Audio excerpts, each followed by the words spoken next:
Yo, what's going on, everybody? This is Dylan Talk Sports. My name is Dylan. In this video, what we're going to be doing is we're going to be reacting to the Cleveland Browns versus New York Jets game where the Cleveland Browns won 37-20. As you can see, Browns fan, we have clinched the motherfucking playoffs. That game was rowdy. It was exciting. It was amazing. The atmosphere afterwards, watching the people walk down the trail, people leaving the stadium, the people were partying, they were playing music all throughout the whole city of Cleveland. It was electric. I was up till almost like 2 in the morning. I was so excited. I could not go to sleep after that game. But it was an electric game. We're going to get right into this, kind of go through, break down the game, talk about the stats from every single player. Joe Flacco went off, David Njoku went off, Jerome Ford had himself a day. The defense got a pick six. There was a blocked field goal. The defense had a couple moments in the game where they looked like they were going to have some cracks go through and the Jets were going to make a comeback, but we got the job done. So like I said, we're going to kind of go through, break down this entire game, talk about how it went from the first quarter all the way through the fourth quarter, talk about, like I said, the stats, and just kind of break down, do I think the Browns are ready for the playoffs? Because there is some scenarios where we could get the 1 seed and possibly win the division. But if we are just a wild card seed, which is how it looks like it's going to go, I'm going to kind of talk about it in that manner. So without further ado, as always, if you're going to enjoy today's video, make sure you go and drop a like. It's very much appreciated if you do so. And without further ado, let's get into it.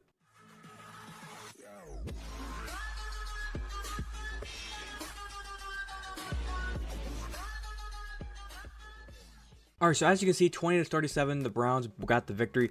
This game coming in, I'm not going to lie, I was a little bit nervous. I was freaking out. I was panicking. There was just a part of me where it was like I was scared the Jets were going to make this an interesting game and they were going to somehow beat us. Looking at the scoring summary, I mean, you can see there, we went up 7-0. That 3rd and 15, David Njoku down the field, got up to about like the 45-yard line. He could have probably broke that shit for the whole jabroni, went the whole way to the end zone, but he didn't. He got tripped up. Then we come back, next play, I think it was like 2 plays after that, another throw to David Njoku. I'm not gonna lie, I watched the replay, that shit could have been picked, but it got to David Njoku, went down to about the 5-yard line. Then on like, I think 2nd and goal, got the throw, checked down to Jerome Ford, went in, got the touchdown. It was lit. That stadium was on fire at that moment. Sadly, you can see Breece Hall, he was an X factor for the Jets in this game. I think if the Jets would have got Breece Hall involved more in this game, they possibly could have come back and at least made it like 30-37 by the end of the game, but they didn't. Breece Hall got the score, but then after that score, it felt like the Browns, they realized, okay, lock the fuck in. Guys, we have a chance to get to the playoffs right here, right now. Lock the fuck in. Let's go put a foot down on their neck. And that's exactly what we did. Ran the heck out of that ball, got Kareem Hunt down there for the touchdown. Then we got the pick six. And this pick six, I'm not gonna lie, I think we should have, there was something about this play that it felt like we needed to get the score because we got actually a muff punt or muff kickoff from the Jets just a play before because we missed the extra point on this touchdown, which when I saw that, I was like, what the fuck are we doing? We had the missed PAT, and I was thinking, oh my god, because after that first PAT, I was thinking, hey, this Riley Patterson, he's not that bad. But then he misses the extra point, and I'm thinking, what the fuck? Can we have Dustin Hopkins back? In that moment, everybody's freaking out saying, like, what the fuck are we doing? How are we missing PATs? We end up kicking the ball off. And what, like I said, Jets muffed the kickoff return. We get the ball at like the 19-yard line. We get the ball down. It's like, I think, what, like the 7 or 8-yard line. We go for it on 4th down instead of taking the 3 points. In that moment, I'm thinking to myself, Kevin, what are you doing? I realize the kid just makes the extra point. But in that moment, there's 2 ways you can look at it. Number 1 is the way that the Browns went. Is he just missed the PAT. I'm not risking kicking a field goal here and getting blocked and running back for a touchdown for some bullshit because that's how our luck usually bounces. Or B, get the kid's confidence back where he has a chip shot field goal, 25, 26 yards. Any kicker in the league could make that field goal. Let him just hit a little chip shot so he can see it go through the uprights and get his confidence back. What do? Fuck your confidence. We're going with the trying to get the 6 points and we don't get it. So we take a perfect opportunity for points where it was a muffed kick that the Jets just blew it, and we get the ball inside the red zone, and we come away with 0 points. But what do? Jets, obviously, like I said, we turn the ball over, Jets get the ball back, and we get a motherfucking pick six from the Ohio State boy. You're right, OHIO, Ohio State guy, Ronnie Hickman, 30-yard pick six. It looked like they were trying to go to Garrett Wilson across, like on a crosser. Ronnie Hickman just sat there, basically almost like the play from Monday Night Football where the Ravens and the 49ers play, or Brock Purdy wanted to hit Debo Samuel on the crosser, and Kyle Hamilton was just sitting there waiting for it. Same thing here. Ronnie Hickman just sat there. He just waited, and jumped the route, pick six. It was amazing. And if you didn't watch the game, you'd be sitting here thinking, man, that's a lot to go on. Is this already like 3rd quarter? No, that just happened in the first fucking quarter. After that, we came down the field, got another touchdown, 27-7. We're on cloud motherfucking 9. And you got to be thinking in that moment, after we scored, Jets punt the ball right back. Our defense is playing good. We're doing everything right. But then, sadness. I'll put the clip up on screen of like the hit from Elijah Moore. I'm not going to show what happened afterwards because I'm not going to do that. That personal thing. I'm not gonna show he had a little bit of a seizure afterwards. For those of you who did not see it, Elijah Moore, he got tackled. I'll put it up on screen. You should be seeing it now. But he got thrown onto the ground, and it was bad. It looked like he was kind of stumbling, and the defender just kind of threw him into the ground. It was a very nasty hit. But once Elijah Moore went down, it looked like after that we were trying to just kind of see what we can get with offense, because we were already down. Now Amari Cooper not playing, and now Elijah Moore now being down. We're down to number 1 and number 2 receivers. So we had to find some offense. What do? We tried to do a tight end screen to David Njoku. Joe Flacco kind of pump faked again. Defender was up in the air. He was coming down. And in that moment, when the defender's up in the air, you need to find a way to just like either just chuck it way up over his head out of bounds, or see if you can float something up there. And Joe tried to like do a little sidearm around him. Jermaine Johnson just got his arm out there, took the ball, and housed that motherfucking shit. But somehow we do not blink. This offense did not blink. We said, okay, pick 6, Joe, don't blink.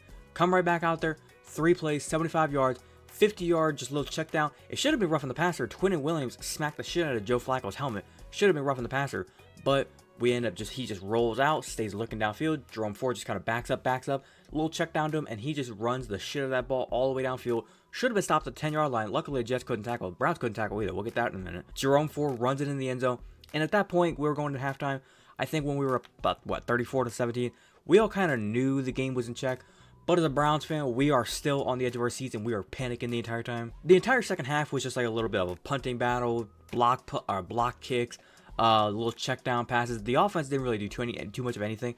I mean, Joe Flacco, I think he had like 293 yards at the end of the first half. As you can see from the stats here, he did not throw the ball at all in the second half.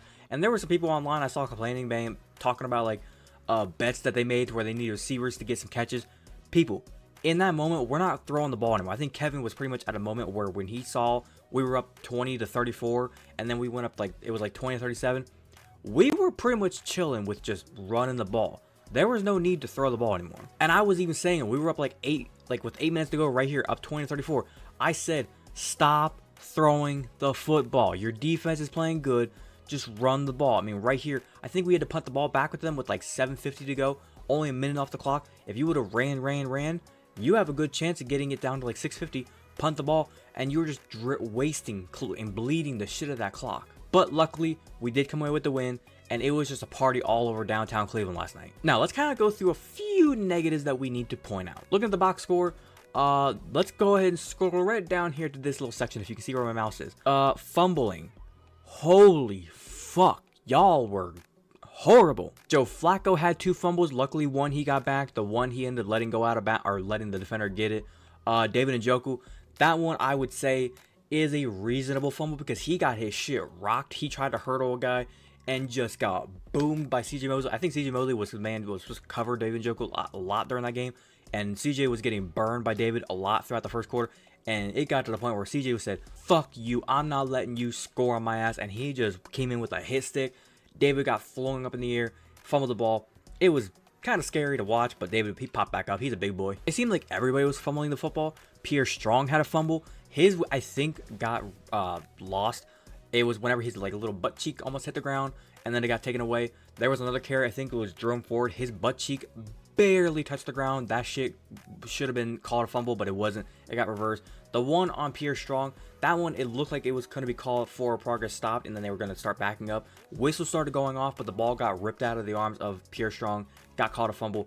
The Jets looked like they were going to get screwed and not get the fumble at first, but then they reviewed it. It was a fumble. It just seems like with this Browns team, if we were not turning the ball over, I mean, you look at the score, 37-20, this realistically, we could have realistically had 50 points if we wouldn't have turned the ball over so much. Because if I put it into like a sense that you can understand, that pick 6 that Joe Flacco threw, we could have at least maybe went down, got 3 points in that time that we had, made it 40-20, and then the drive where we had the ball and we could have had the touchdown where we didn't get it. We would turn the ball over on 4th and goal, could have been 47-20, and then we had the extra point miss, 48-20.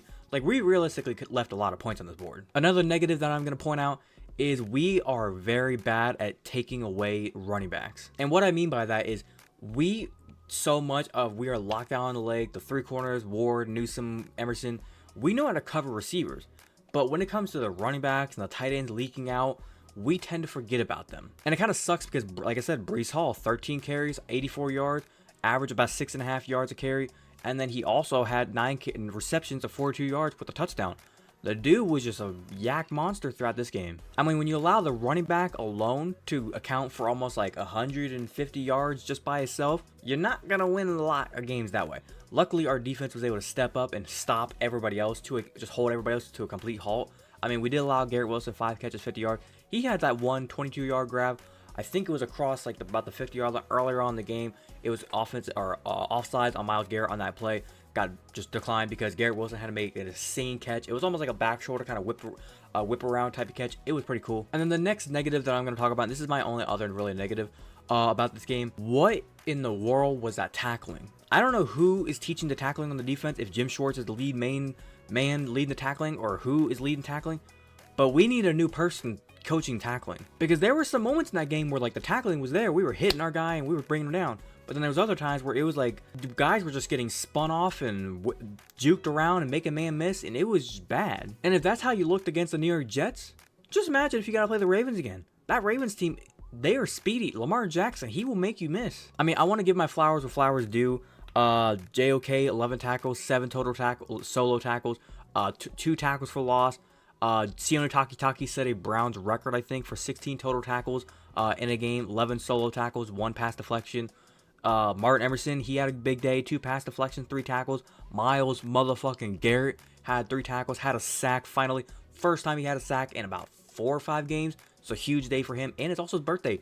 2 days, so happy birthday, Myles Garrett. Other than that, the only other thing I'll talk about whenever it comes to, I guess you could say, like a negative, injuries wise, like I said, Elijah Moore, he's down, concussion, he might miss next week's game. And then other than that, I think everybody else is kind of good. Zadarius Smith, he looked like he went down there at the end of the fourth quarter. I'm not really sure if he was just joking around, if he was really hurt or not. I haven't really looked into that. And I think Mike Ford went down in this game. I don't know if he returned or not. I didn't check to see if he came back into the game or if he's pretty much going to be in the injury report or not. The big thing coming out of this game was just stay healthy. Everybody, whenever we got into the fourth quarter, just stay healthy, get the starters out of there. Let's stay healthy, because now we got a few days to rest. Everybody else is going to be playing on Saturdays and Sundays and Mondays. We have a few days to rest, get right, and then we have the entire week until next Sunday to play. So we got some time now to get healthy. Anybody that's on the injury report that's still kind of nursing an injury, there should be no practicing for you. It should be all treatment. Now let's get into the bright sides.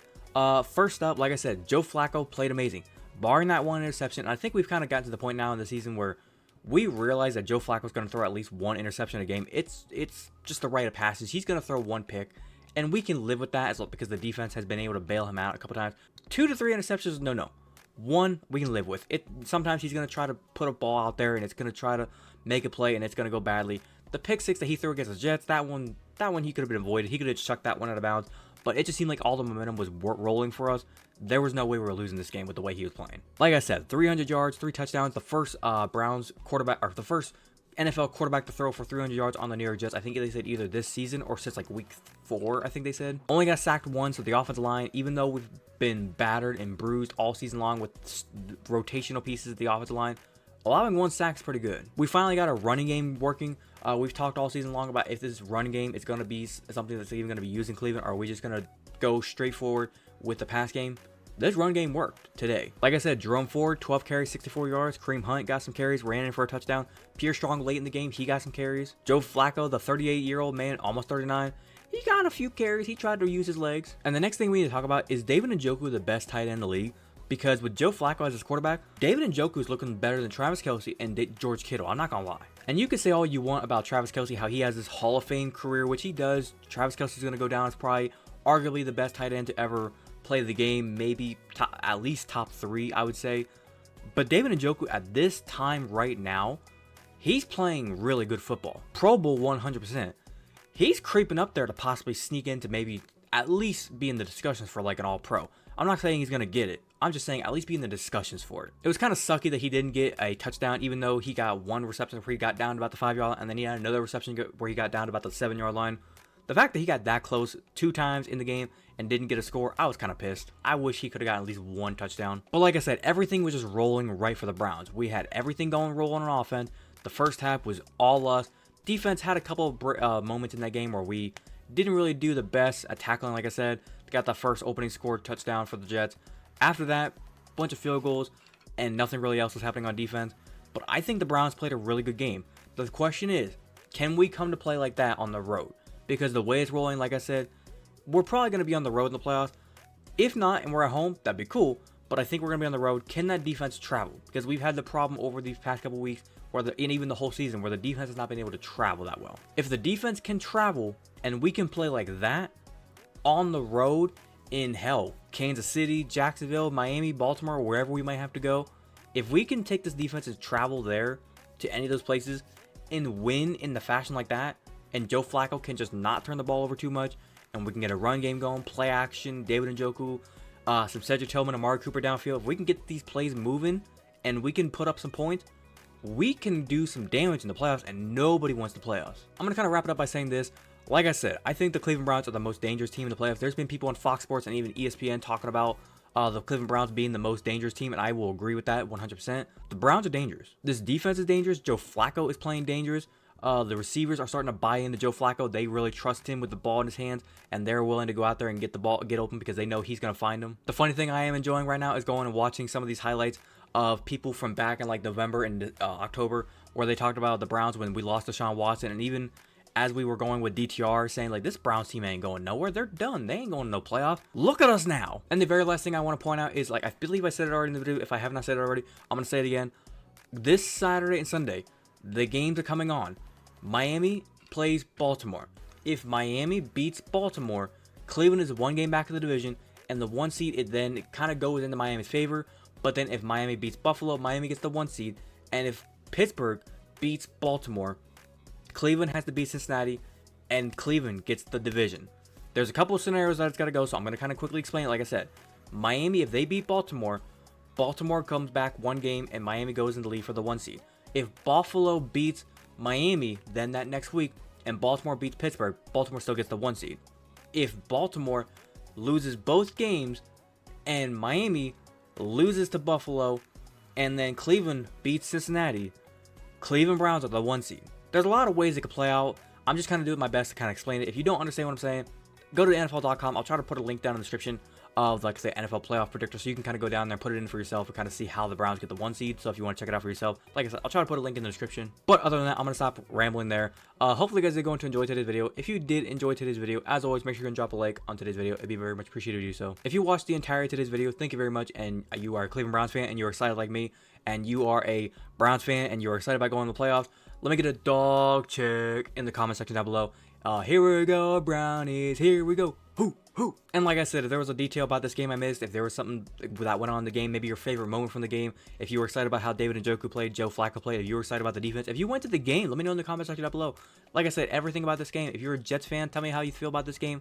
Leave your complete opinion about everything about this game in the comment section down below. Be more than welcome to talk about it with you guys. If you're a fan of the content that I do post here, I'm a Browns fan, so if you're a Browns fan as well, I upload Browns news, content, pretty much everything whenever it comes to Cleveland Browns as best I can, and just all sports stuff in general. So if you're a fan of all that type of stuff and you want to go and hit that big red subscribe button, feel free to do so, and do never forget to hit that little notification bell to be notified the second I post. But without further ado, this has been Dylan Talk Sports.